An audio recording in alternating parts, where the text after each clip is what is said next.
Hello, and welcome back. I hope you're ready to be whisked away into another dreamy adventure. Tonight, we dive into a thrilling chapter of the Neverending story. So let's snuggle in, relax, and let's get started.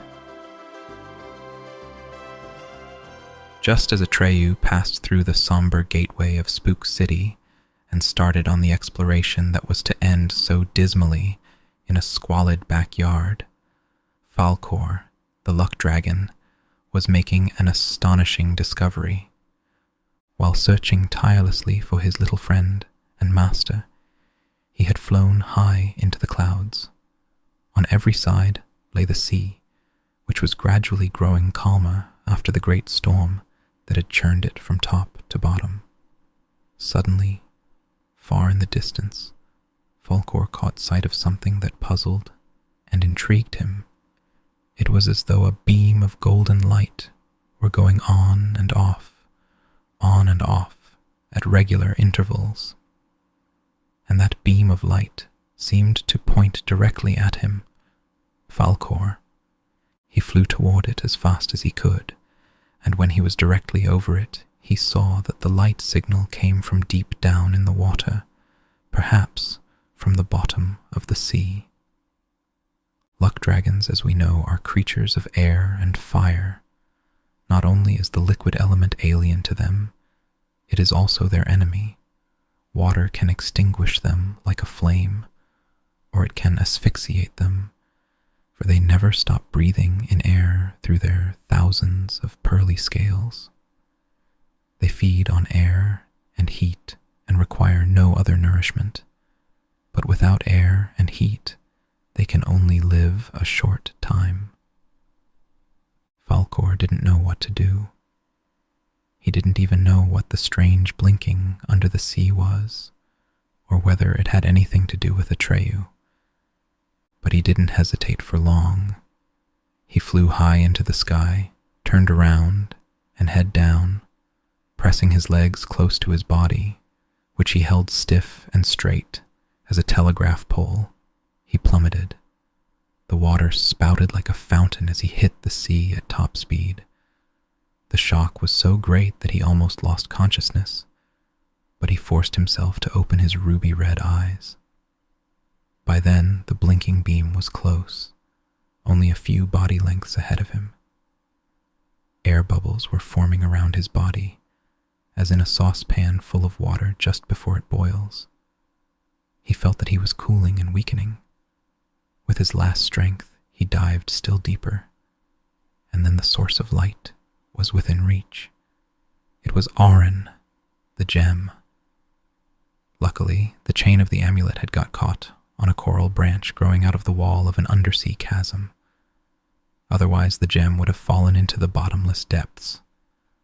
Falkor seized it and put the chain around his neck for fear of losing it, for he felt that he was about to faint. When he came to, he didn't know where he was, for to his amazement, he was flying through the air, and when he looked down, there was the sea again. He was flying in a very definite direction, and very fast, faster than would have seemed possible in his weakened condition. He tried to slow down, but soon found that his body would not obey him. An outside will, far stronger than his own, had taken possession of his body and was guiding it. That will came from Auron, the amulet suspended from a chain around his neck. The day was drawing to a close when at last Falkor sighted a beach in the distance. He couldn't see much of the country beyond. It seemed to be hidden by fog. But when he came closer, he saw that most of the land had been swallowed up by the nothing, which hurt his eyes and gave him the feeling of being blind. At that point, Falkor would probably have turned back if he had been able to do as he wanted. But the mysterious power of the gem forced him to fly straight ahead. And soon he knew why. For in the midst of the endless nothing, he discovered a small island that was still holding out. an island covered with high gabled houses and crooked towers. Falkor had a strong suspicion whom he would find there, and from then on, it was not only the powerful will of the amulet that spurred him on, but his own as well. It was almost dark in the somber backyard, where Atreyu lay beside the dead werewolf.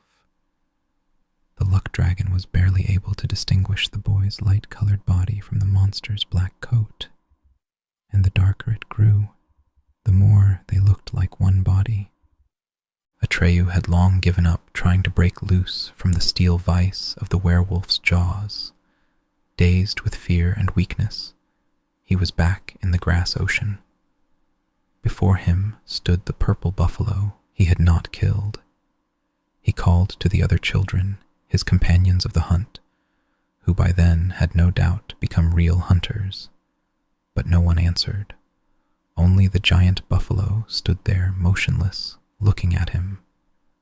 Atreyu called Artax, his horse, but he didn't come, and his cheery neigh was nowhere to be heard.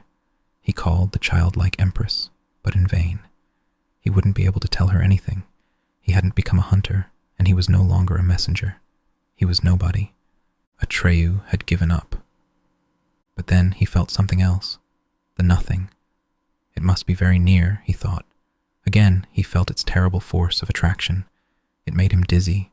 He sat up and, groaning, tugged at his leg, but the fangs held fast, and in that he was lucky.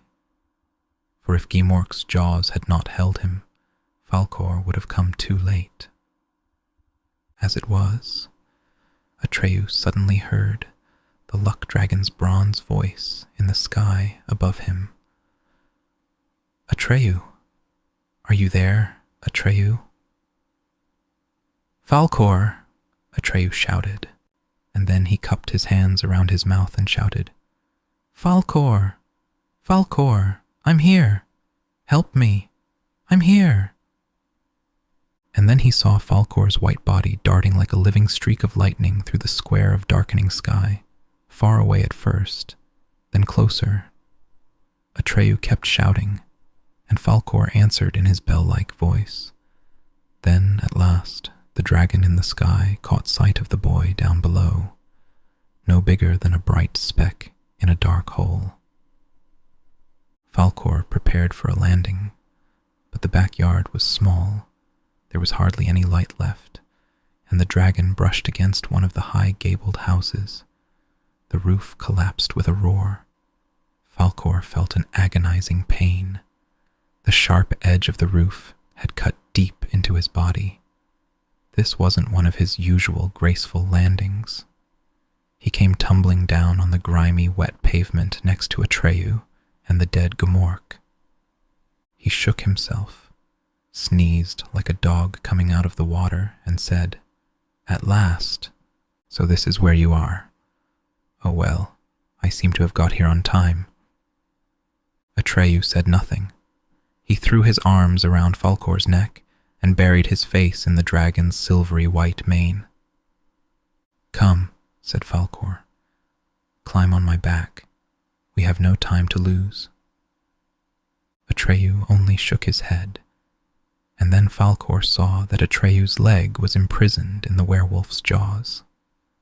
Don't worry, he said, rolling his ruby-red eyeballs. We'll fix that in a jiffy. He set to with both paws, trying to pry Gmork's teeth apart. They didn't budge by a hairbreadth. Falkor heaved and panted. It was no use. Most likely he would never have set his young friend free if luck hadn't come to his help.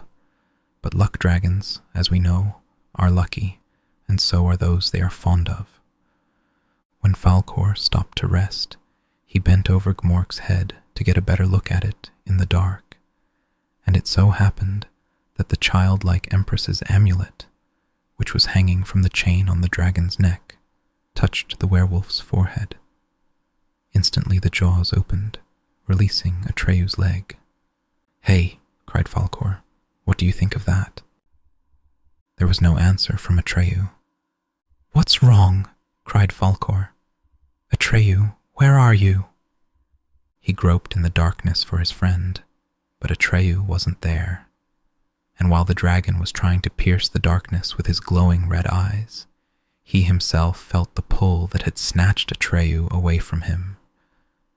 The nothing was coming too close for comfort, but Orin protected the luckdragon from the pull. Atreyu was free from the werewolf's jaws, but not from the pull of the nothing. He tried to fight it, to kick, to push, but his limbs no longer obeyed him. A few feet more, and he would have been lost forever. In that moment, quick as lightning, Falkor grabbed him by his long blue-black hair and carried him up into the night-black sky. The clock in the belfry struck 9. Neither Atreyu nor Falkor could say later how long they had flown through the impenetrable darkness. Had it been only one night? Perhaps time had stopped for them, and they were hovering motionless in the limitless blackness. It was the longest night Atreyu had ever known, and the same was true for Falkor, who was much older. But even the longest and darkest of nights passes sooner or later, and when the pale dawn came, they glimpsed the ivory tower on the horizon. Here it seems necessary to pause for a moment and explain a special feature of Fantastica geography. Continents and oceans, mountains and watercourses have no fixed locations as in the real world. Thus, it would be quite impossible to draw a map of Fantastica. In Fantastica, you can never be sure in advance what will be next to what. Even the directions, north, south, east, and west, change from one part of the country to another. And the same goes for summer and winter, day and night. You can step out of a blazing hot desert straight into snowfields. In Fantastica, there are no measurable distances, so that near and far don't at all mean what they do in the real world. They vary with the traveler's wishes and state of mind. Since Fantastica has no boundaries, its center can be anywhere, or to put it another way, it is equally near to, or far from, anywhere. It all depends on who is trying to reach the center. And the innermost center of Fantastica is the ivory tower. To his surprise, Atreyu found himself sitting on the luckdragon's back. He couldn't remember how he had got there. All he remembered was that Falkor had pulled him up by the hair. Feeling cold, he gathered in his cloak, which was fluttering behind him, and then he saw that it was gray. It had lost its color, and so had his skin and hair, and Falkor, as Atreyu discovered in the rising light, was no better off. The dragon looked unreal, more like a swath of gray mist than anything else. They had both come too close to the nothing. "Atreyu, my little master," the dragon said softly, "does your wound hurt very badly?" About his own wound he said nothing. "No," said Atreyu. "I don't feel anything anymore." "Have you a fever?" "No, Falkor. I don't think so. Why do you ask?" "I can feel you trembling," said the dragon. "What in the world can make Atreyu tremble now?" After a short silence, Atreyu said, "We'll be there soon. And then I'll have to tell the childlike empress that nothing can save her. That's harder than anything else I've had to do." "Yes," said Falkor even more softly. "That's true." They flew in silence, drawing steadily nearer to the ivory tower. After a while, the dragon spoke again. "Have you seen her, Atreyu?" "Who?" "The childlike empress, or rather, the golden-eyed commander of wishes, because that's how you must address her when you come into her presence." "No, I've never seen her." "I have. That was long ago. Your great-grandfather must have been a little boy at the time, and I was a young cloud snapper with a head full of foolishness. One night I saw the moon, shining so big and round, and I tried to grab it out of the sky. When I finally gave up, I dropped with exhaustion and landed near the ivory tower. That night, the magnolia pavilion had opened its petals wide, and the childlike empress was sitting right in the middle of it. She cast a glance at me, just one short glance, but I hardly know how to put it. That glance made a new dragon of me. What does she look like? Like a little girl, but she's much older than the oldest inhabitants of Fantastica. Or rather, she's ageless.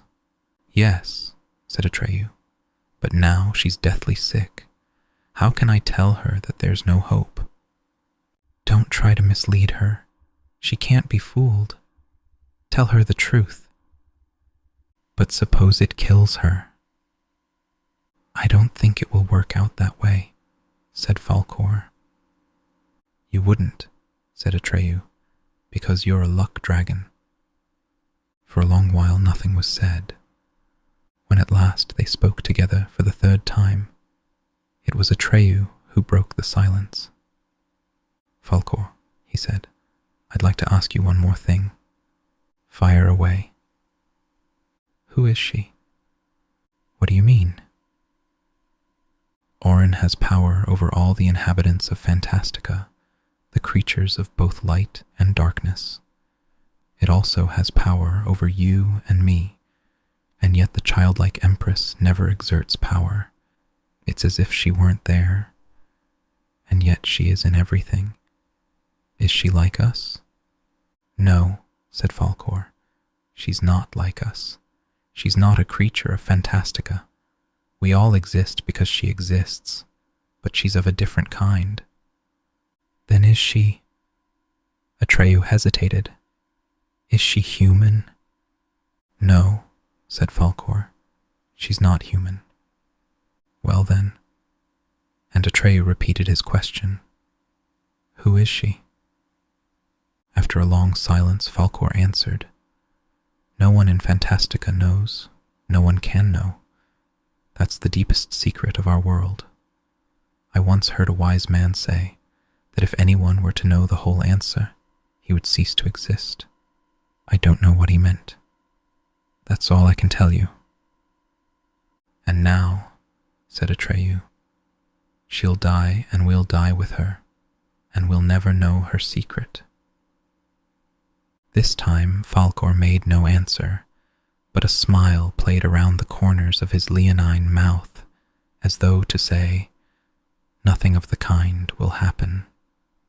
After that, they spoke no more. A little later, they flew over the outer edge of the labyrinth, the maze of flower beds, hedges, and winding paths that surrounded the ivory tower on all sides. To their horror, they saw that there too the nothing had been at work. True, it had touched only small spots in the labyrinth, but those spots were all about. The once bright-colored flower beds and shrubbery in between were now gray and withered. The branches of once graceful little trees were gnarled and bare.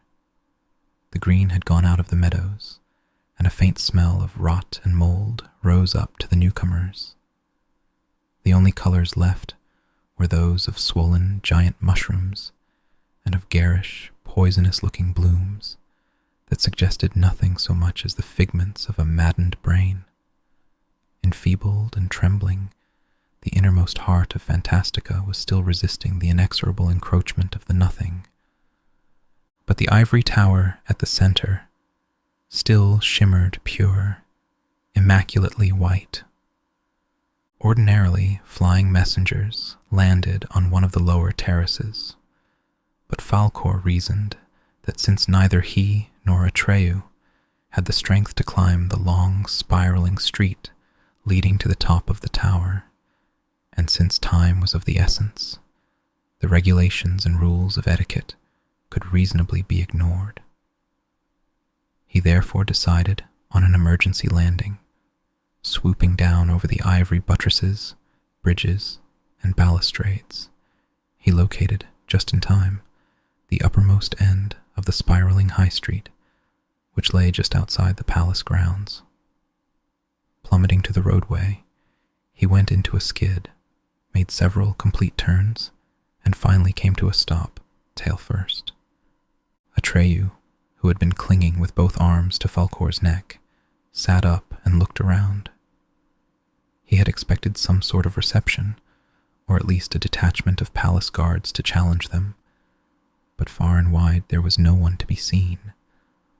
All the life seemed to have gone out of the gleaming white buildings round about. They've all fled, he thought. They've left the childlike empress alone, or she's already... Atreyu, Falkor whispered, you must give the gem back to her. Falkor removed the golden chain from his neck. It fell to the ground.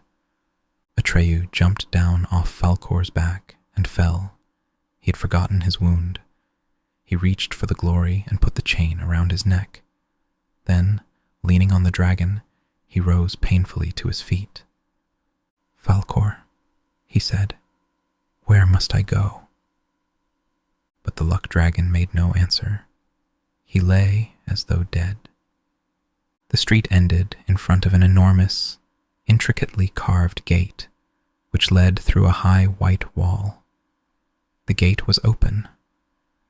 Atreyu hobbled through it and came to a broad, gleaming white stairway that seemed to end in the sky. He began to climb. Now and then he stopped to rest. Drops of his blood left a trail behind him. At length, the stairway ended. Ahead of him lay a long gallery. He staggered ahead, clinging to the balustrade for support. Next, he came to a courtyard that seemed to be full of waterfalls and fountains, but by then he couldn't be sure of what he was seeing. He struggled forward, as in a dream. He came to a second, smaller gate. Then there was a long, narrow stairway, which took him to a garden where everything, trees, flowers, and animals, was carved from ivory. Crawling on all fours, he crossed several arched bridges without railings, which led to a third gate, the smallest of all. He dragged himself through it on his belly, and slowly raising his eyes, saw a dome-shaped hall of gleaming white ivory, and on top of it, the magnolia pavilion. There was no path or stairway leading up to it. Atreyu buried his head in his hands.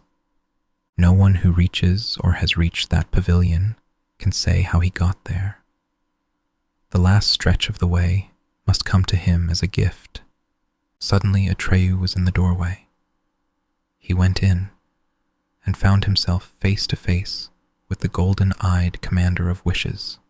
She was sitting, propped on many cushions, on a soft, round couch at the center of the great round blossom. She was looking straight at him. She seemed infinitely frail and delicate. Atreyu could see how ill she was by the pallor of her face, which seemed almost transparent. Her almond-shaped eyes, the color of dark gold, were serene and untroubled. She smiled. Her small, slight body was wrapped in an ample silken gown, which gleamed so white that the magnolia petals seemed dark beside it. She looked like an indescribably beautiful little girl of no more than 10, but her long, smoothly combed hair, which hung down over her shoulders, was as white as snow. Bastian gave a start. Something incredible had happened. Thus far, he had been able to visualize every incident of the never-ending story. Some of them, it couldn't be denied, were very strange, but they could somehow be explained. He had formed a clear picture of Atreyu riding on the luckdragon, of the labyrinth and the ivory tower. These pictures, however, existed only in his imagination. But when he came to the magnolia pavilion, He saw the face of the childlike empress, if only for a fraction of a second, for the space of a lightning flash, and not only in his thoughts, but with his eyes. It wasn't his imagination, of that Bastian was sure. He had even seen details that were not mentioned in the description, such as her eyebrows, 2 fine lines that might have been drawn with India ink, arching over her golden eyes, or her strangely elongated earlobes, or the way her head tilted on her slender neck. Bastian knew that he had never in all his life seen anything so beautiful as this face, and in that same moment he knew her name, Moonchild. Yes, beyond a doubt, that was her name. And Moonchild had looked at him,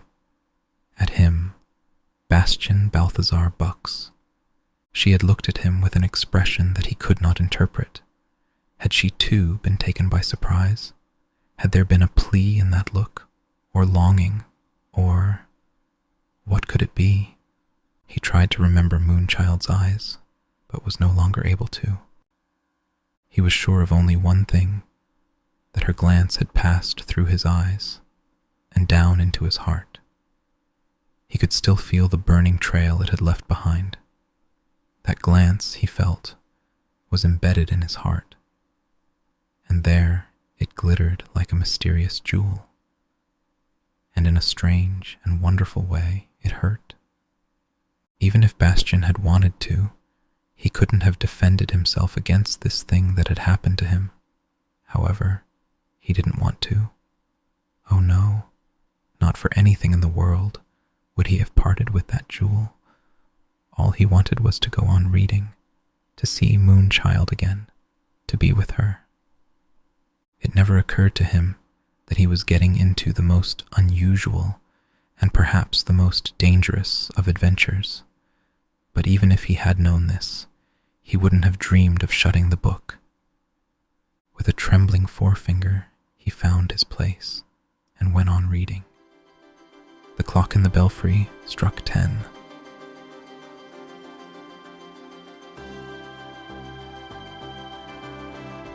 That's where we'll end our story for tonight.